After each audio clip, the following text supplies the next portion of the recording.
Have you ever clung to something so hard that it started to hurt? Maybe it was a relationship that had already ended, yet your heart refused to move on. Maybe it was the person you used to be, someone you keep trying to bring back.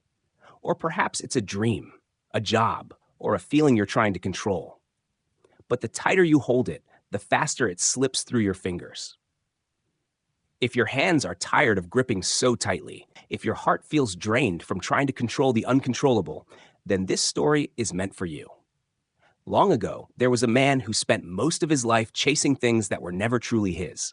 One day, a simple lesson from an old monk opened his eyes and changed everything. Stay with me until the end. In a quiet village, surrounded by mountains and wide rice fields, lived a man named Marcus. He was 35, diligent, and cherished by his family. But inside, Marcus carried a burden no one could see.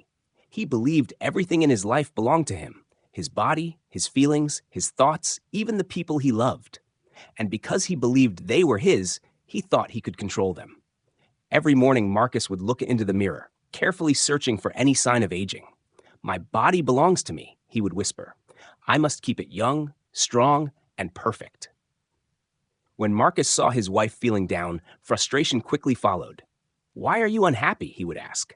"I work so hard for us. Your happiness should be something I can fix." When his son chose a road Marcus had never planned, it felt like a betrayal. "I'm your father," he insisted. "Your life is connected to mine. You should follow my guidance." At night, when troubling thoughts appeared, fear, doubt, regret, Marcus lay awake, irritated with his own mind. "These thoughts are mine," he would think. "So why can't I control them?"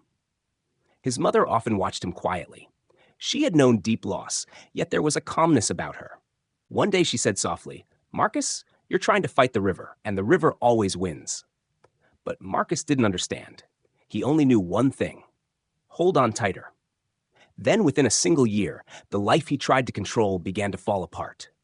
His father, once strong and healthy, suddenly became very sick. Marcus spent all his savings. He visited countless doctors and prayed to every god he knew. Still, his father grew weaker each day. One night, holding his father's thin hand, Marcus pleaded, "Please don't go. I need you. You belong with me." His father looked at him gently and whispered, "My son, I was never yours to keep." 3 days later, he passed away. Marcus felt his world collapse, but another heartbreak soon followed. His wife, exhausted from feeling like a possession instead of a partner, slowly pulled away. One evening, she finally spoke the truth. "You don't truly love me," she said quietly. "You love the feeling of owning me, of controlling me." Then she looked at him and added, "But Marcus, I was never yours." His son turned 18 and soon left home without a goodbye.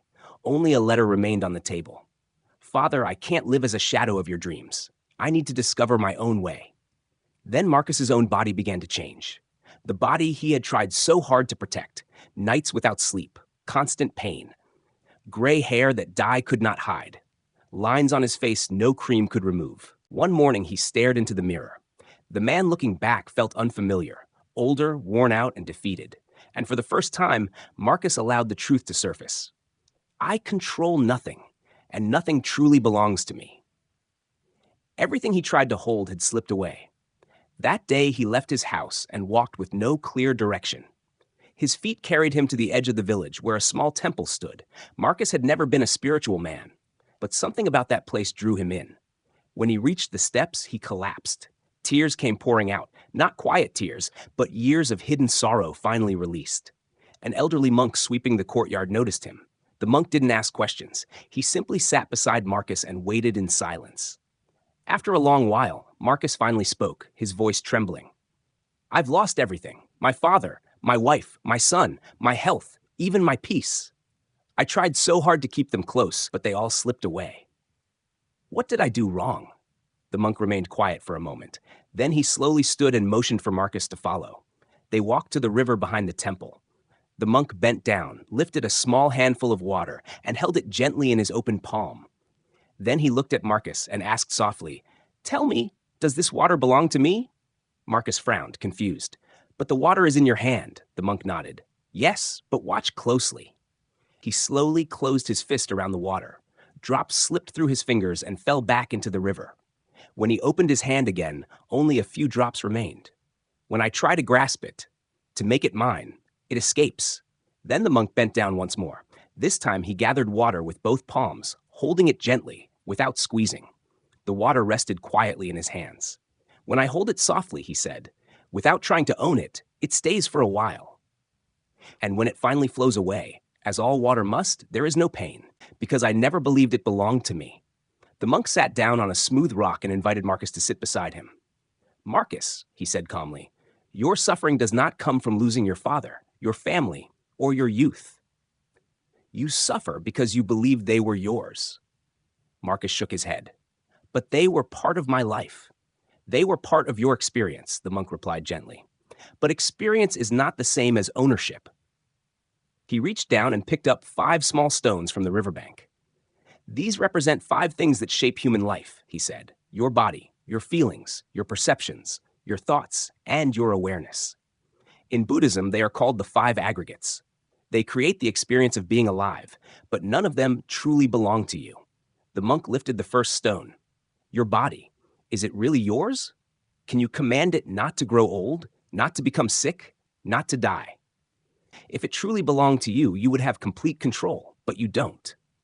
He raised the second stone. Your emotions. Can you order sadness to disappear forever? Can you summon happiness and keep it with you always?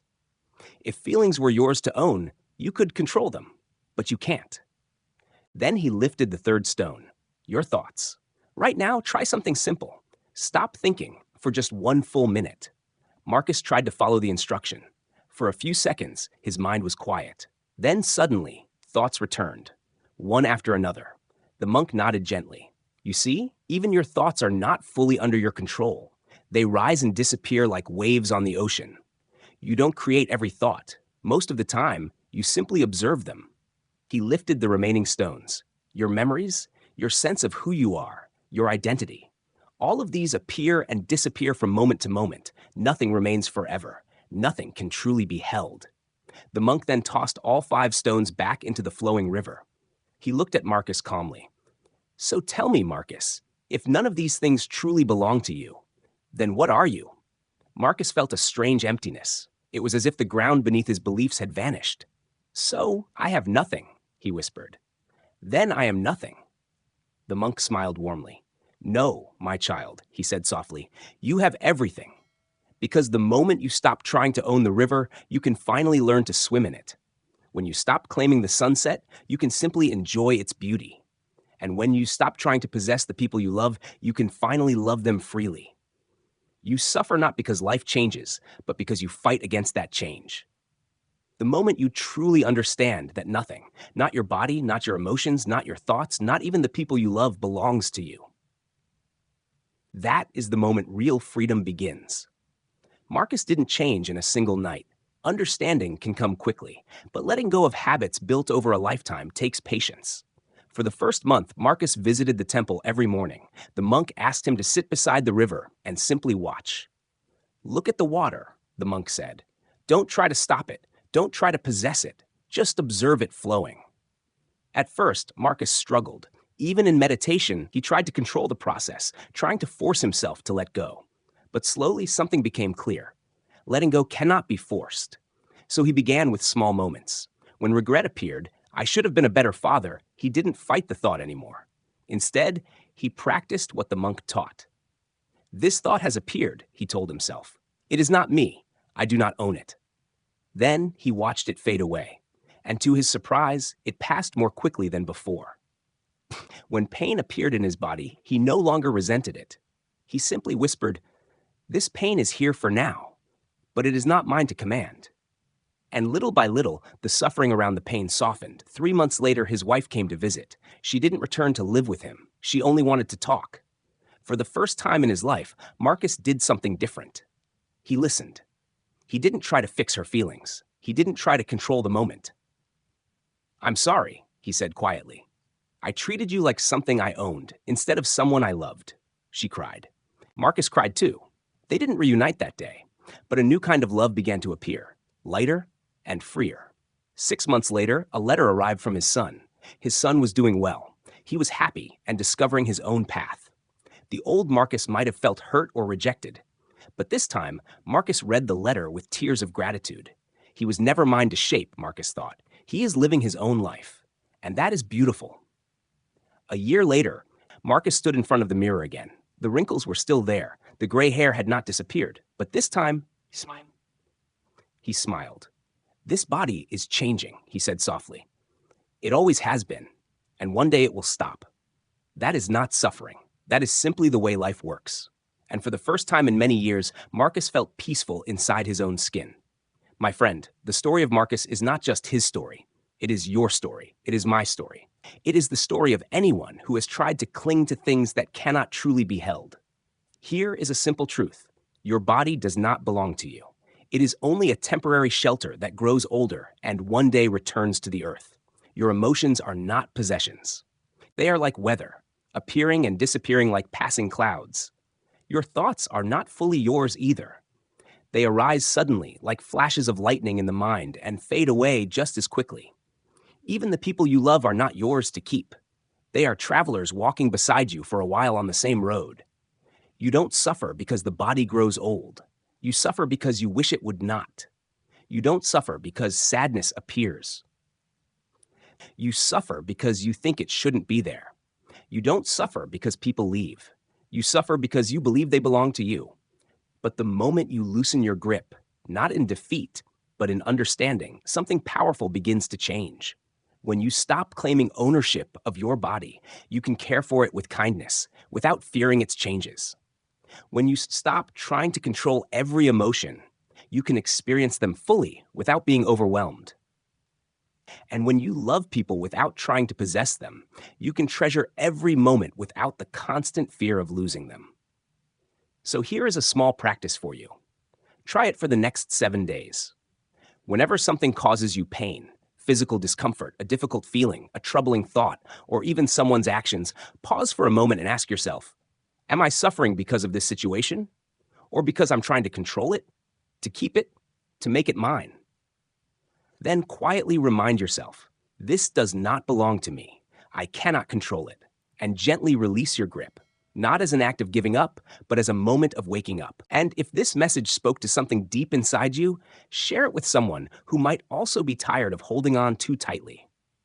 Sometimes the greatest kindness we can offer someone is helping them learn to loosen their grip.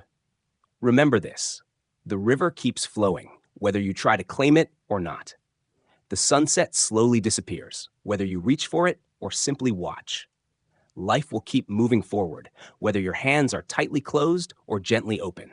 But only when your hands are open can you truly feel the wind passing through them. So until we meet again, hold life lightly. Love people deeply, but do not try to possess them, because you are not defined by what you own. You are the quiet space where experiences appear and then fade away. And that space is endless.